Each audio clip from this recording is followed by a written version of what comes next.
Hi, everyone. Thanks for joining us today. Really excited to be here talking about modern applications on AWS.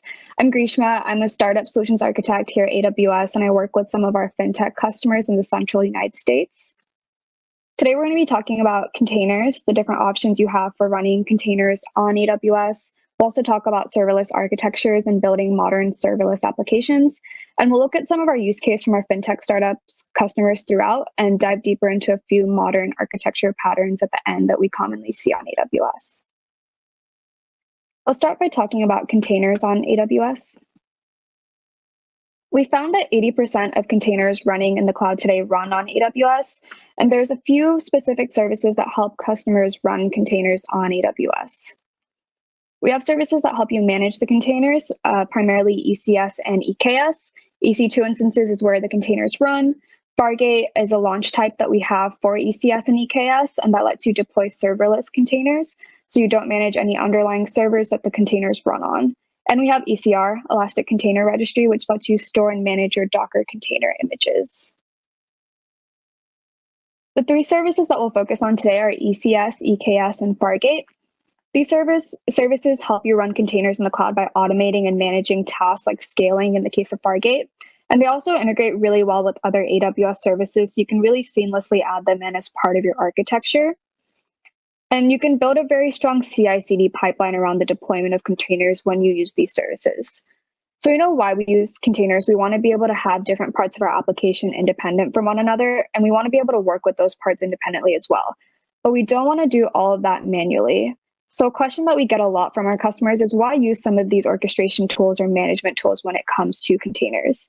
And that's because there's a lot that comes with running containers, like scaling, updates, resource management, location, that goes beyond just deploying a container on an instance, and these tools can help you with some of those tasks. But first, let's look at how it looks like if you're not using these services for orchestration or management. Here you do have control over your service clusters, and it provides a broad range of customization, but the handoff to that is that you have access to this granularity, and you have to use it. So you have to manage those tasks and manage that granularity that comes with EC2 instances. In a lot of our cases, we do see that customers don't require that level of customization or control into their underlying infrastructure. So when you're running containers on EC2 instances with no orchestration tools, what it can look like is you're manually scaling in and out, you're choosing instances based on if they have the resources needed to run your containers, and your networking is all at the EC2 level. Similarly, if you're running Kubernetes on EC2, Kubernetes does help you with some of the orchestration, but using EKS adds a lot of automation, which is something we'll talk about in a future slide. And this is where a lot of our customers are or have been before leveraging some of the tools that we're going to talk about today. And we find that startup customers specifically that aren't using ECS, EKS, or Fargate tend to use Kubernetes on EC2. So they're already in a really good place, but there's a lot more they can do to remove additional heavy lifting off of their teams. Let's talk about Elastic Container Service first. ECS is a fully managed container orchestration tool that runs and manages Docker-enabled applications on EC2 instances. And this works in unison with Elastic Container Registry, or ECR. And you can use a different container registry as well, but ECR is a fully managed Docker container registry. So once you have your Docker container images in ECR, you can send requests to ECS to launch containers and then call out the Docker image you want to use to launch that container. ECS automates the launching of that container by deploying it onto an EC2 instance that already has the resources needed for that container to run on it. And we have auto scaling here. This is something that you would set up with ECS. You might have to change the auto scaling configuration based on changes with your demand, but the option's there, and it makes a huge difference when you're coming from manual scaling. You can also choose the launch type Fargate with ECS to run serverless containers, which we'll talk a little bit more in depth about in a few slides. And there's actually no cost to using ECS with an EC2 deployment. You're already paying for the EC2 instances and the EBS volumes that the containers are using, so there's no additional cost on top of that to use ECS. We've also found that 82% of all cloud-based Kubernetes workloads run on AWS. And this is really because AWS lets you further take advantage of what Kubernetes already has to offer. Kubernetes lets you run applications at scale, and using AWS, you can add and decrease capacity really dynamically as you need it. And you can also take advantage of AWS global infrastructure to run Kubernetes all around the world.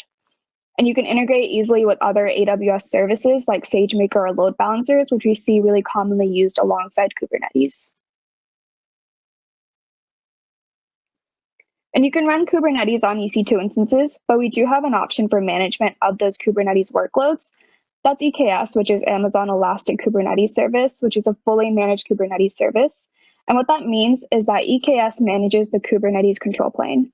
The control plane monitors all Kubernetes objects and schedules their deployment onto the nodes. And with EKS, the control plane also runs across multiple availability zones. So you no longer need to install, operate, or maintain your own Kubernetes control plane. It's all managed for you. And with EKS, you can also still choose the launch type Fargate and have a serverless Kubernetes deployment.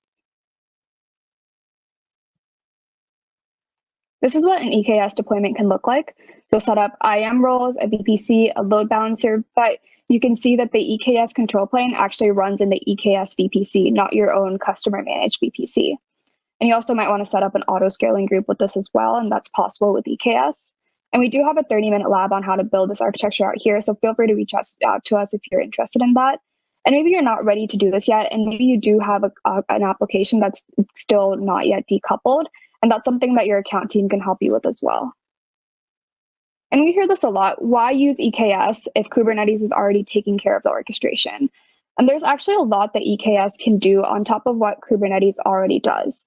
Managing a Kubernetes control plane is not easy. And if you're running Kubernetes today and you manage your own control plane, you know that there's a lot that comes with that. The control plane has several parts, a few of those being a scheduler, an API server, and even a key value store. So when you sign up to use Kubernetes, you're also signing up to manage those different parts of the control plane. And your control plane in EKS is completely managed. It scales to meet demand. It deletes unhealthy primaries. And we've seen customers see a huge difference in their management task load when they're using EKS. And like we saw on the previous slide, the Kubernetes control plane runs in an AWS managed VPC. So you no longer have to manage that portion of it. And we've mentioned Fargate. Let's talk a little bit more about this. You can choose the Fargate launch type with both ECS and EKS. And with Fargate, you no longer have to manage the underlying instances that your containers run on. You only focus on your containers and your tasks.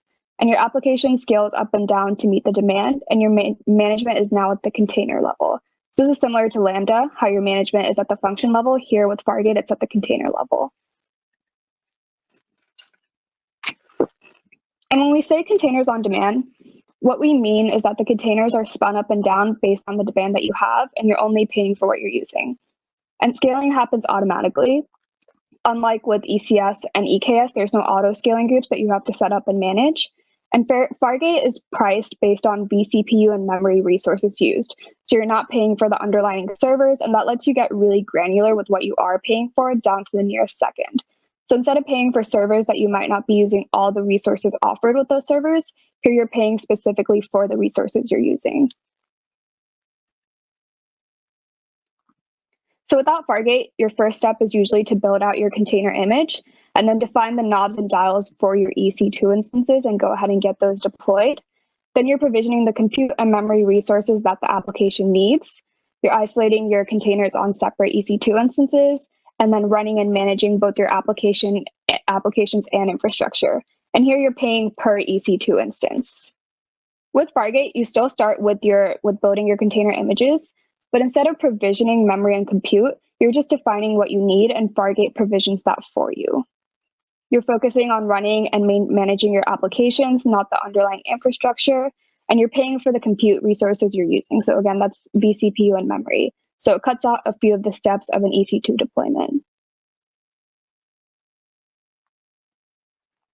So the steps for a container deployment on AWS: first, you would choose your orchestration tool, that's ECS or EKS, and then your launch type. So when you're choosing between EC2 and Fargate, what that really comes down to is how much control you want to have over your cluster infrastructure versus the management tasks that you no longer want to do, like scaling.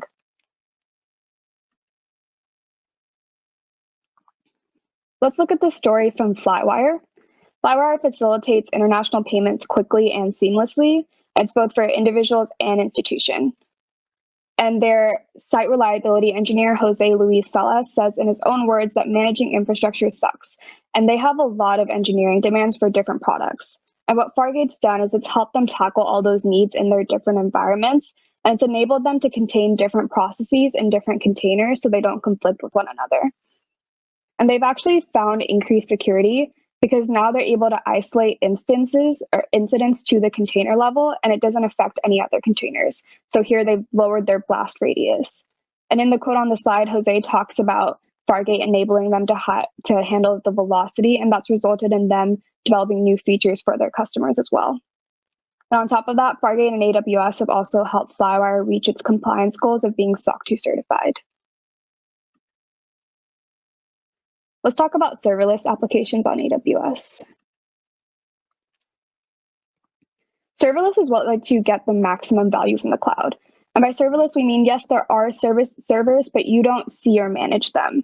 And while servers are, and most of AWS is pay-as-you-go, with serverless, you're able to get a lot more granular and finite with pay-as-you-go because you're paying per message or per request rather than the servers that those requests are running on. Similar to what we talked about with Fargate, paying for the resources you're using rather than the whole server, where you might not be using the entire server. And serverless is a lot more than Lambda.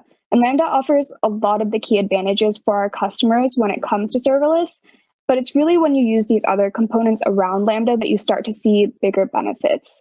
And that can be messaging, orchestration, storage, compute together that drive impact along with Lambda.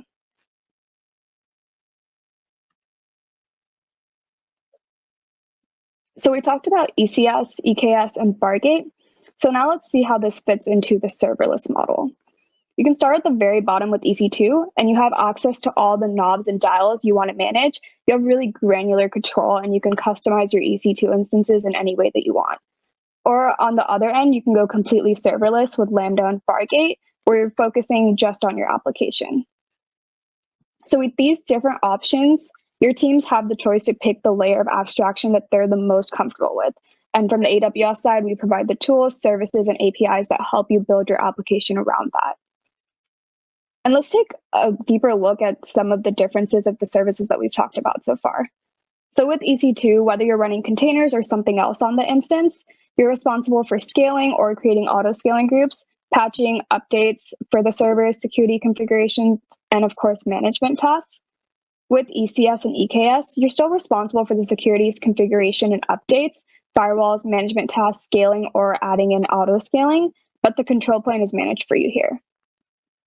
And with Fargate, what we see is more abstraction. So you're no longer responsible for the cluster scaling, and the host OS is also abstracted away for you on Fargate. And with Lambda, we see the most abstraction. The customer only manages their application code here. So data source integration and provisioning are now managed by AWS. This is Realtor.com's serverless architecture. Realtor.com processes hundreds of millions of images a day, and each of those images passes through at least one API call, sometimes several API calls. And their main considerations are the latency of each request and the cost related to high volumes of image processing requests. And they found that API Gateway is able to manage that for them at incredible scale. And here they're using CloudFront to cache their images, serve them closer to their customers. API Gateway is really the core of their application, and they're also caching their API calls, their API requests as well. So this helps them reduce the number of calls to the endpoint and also improve the latency of requests to their API. So this is able to scale up and down based on the amounts of images they're processing at any given time. Let's look at a traditional 3-tier web app, which is functional, decoupled into 3 layers, into 3 tiers, but doesn't let you move very fast. So here we have our web servers in the top tier, application servers in the middle, and our database servers in our database tier. And we would traditionally build this in a VPC, separate different tiers out into different subnets, and hopefully run this in multiple availability zones.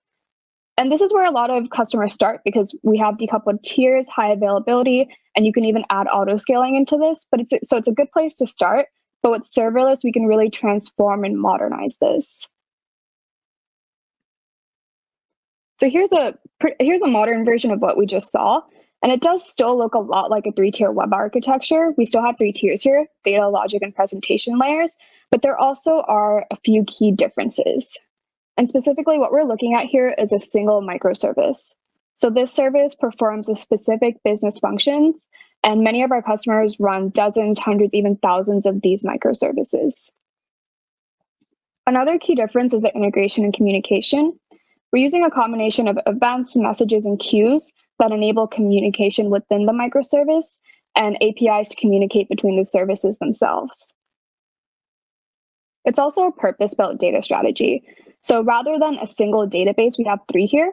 And the point there is that you can choose the data store that's the best fit for your business, choosing the right tool for the right job, but at the microservice level.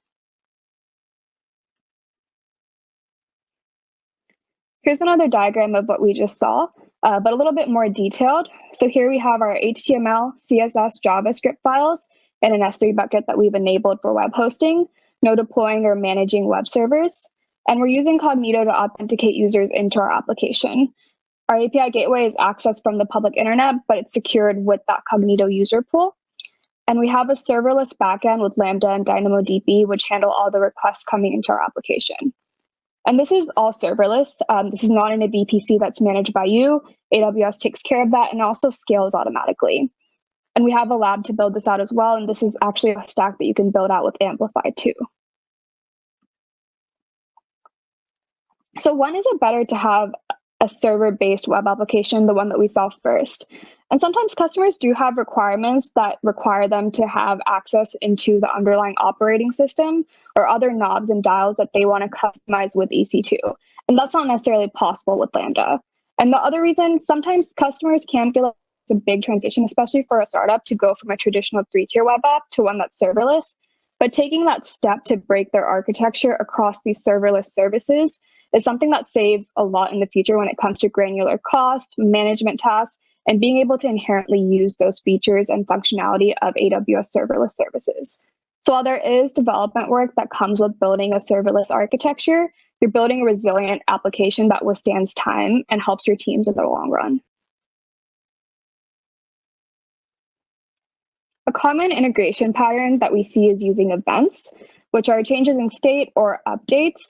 And examples of events are a change in a status for a bank transaction or an update when new data is added and ready for processing. And event-driven architectures can improve scalability, fault tolerance, agility, because what they're doing is reducing the dependencies between processes and teams. And events are asynchronous, so you don't have to wait for a response to move on to the next step. And the tools of event-driven architectures are routers, and what they do is abstract the producers and consumers from each other. So you can publish to the router or consume from it without the knowledge of any other producers or consumers. Event routers that AWS has are EventBridge and SNS. Event stores also act as the buffers, and they hold on to these events until the consumer is ready for them. So at AWS, we have Simple Queue Service or Amazon MQ for queuing services. We have a story from one of our Fintech customers, Rally. Rally allows its customers to purchase shares in rare or collectible items. So you can invest, for example, in a custom Lamborghini and then earn profits when those shares are sold. It's a really cool business model. And as told by their CTO, they had to balance keeping costs low while still having a great user experience on their platform. So they turned to Lambda for tasks that happen sporadically. For them, this includes user sign up or bank transactions. And Lambda was able to keep up with their spiky demand. So pretty recently, when the Michael Jordan documentary The Last Dance came out a few months ago, they experienced a spike in customers looking for Michael Jordan memorabilia on their website. And they actually had some items he'd worn on their application. So their serverless architecture was able to keep up with those spiky demands that they experience on and off. We have another Fintech startup story here. This one is about amenity analytics, and they offer NLP, text mining, and sentiment analysis tools to help their customers gain valuable insights from consolidating information from a lot of different sources. And because they do complex NLP classifications, they have very CPU-heavy workloads. So what they've done here is taken parts of their stack written in C and spread it across multiple Lambda functions. And that's, for them, created a serverless NLP architecture. So for them, this means that their data scientists are able to run tests and experiments really quickly and cost effectively. And actually moving to a serverless architecture for them has reduced their cost of analysis by 90% and their time of analysis by 95%. And of course, there's a lot less management and their code complexity is reduced. So this means a faster development life cycles for them as well. This is another question that we get a lot. With startups, it's common to build fast and get your product to market as quickly as you can. And considerations that some customers hold off on making are things like the longevity of their application and thinking long term about management tasks.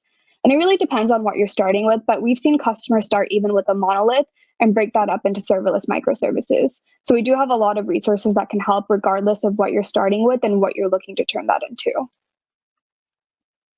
Let's look at some modern architecture patterns that we commonly see in AWS.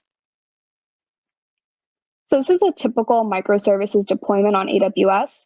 We're splitting functionalities into verticals. So in this case, we have our user interface, microservices, and data store. And the logic tier is backed by ECS, which helps the deployment of the containers onto EC2 instances. And here we're using an application load balancer, which routes traffic and ensures a smooth user experience, especially when we're adding or removing from a service. Here we still have to manage the underlying EC2 instances since we're not using a Fargate launch type, but we are using Aurora Serverless here, which is the on-demand auto-scaling configuration for Amazon Aurora. And this means the database automatically starts up, shuts down, and scales capacity up or down based on your application's needs. And here we have a similar deployment, but with Fargate. Similar implementation, but now we're fully serverless. And in this architecture, Docker containers are used with Fargate, so you don't have to manage the underlying infrastructure. This scales up and down without you having to set up any auto scaling. So this should look a little familiar. It's similar to the modern 3-tier web app that we saw. And here what we're looking at is Lambda to back our microservices. And Lambda is tightly integrated with API Gateway, and that's what really enables us to have that fully serverless backend because we're having synchronous calls made from API Gateway to Lambda. And this is also made up of managed services, and so it's automatically designed for scale and high availability since we're not managing any underlying infrastructure either. Let's take a look at this one that's a little bit more detailed. So this pattern describes how to privately host a Docker container application on AWS. We're using ECS with the Fargate launch type behind a network load balancer. So here we're using RDS, Relational Database Service, to host the relational database for the application running on ECS.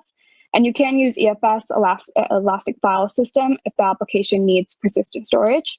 And you can use the Fargate with Amazon ECS launch type to run your containers, as we're seeing here. You can also use EC2 deployment with auto scaling groups instead of Fargate. So you can see here that the architecture, we're not looking at any EC2 instances. You see containers because your management tasks happen at the container level rather than the EC2 level. Thanks everyone for joining us. We covered a lot of topics under the umbrella of modern architectures today. So if you have any questions or want to know more, feel free to reach out to us.